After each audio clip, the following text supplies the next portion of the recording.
Kızım ne yapıyorsun? Ne yapıyorsun kızım?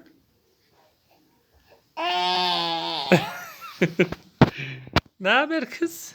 Pişt, pişt, pişt, pişt, pişt. Ne yapıyorsun kız?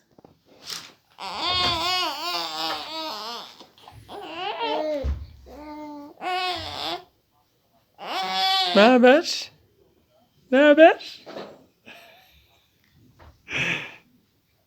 Niye sustunuz kızlar? Kızlar niye sustunuz?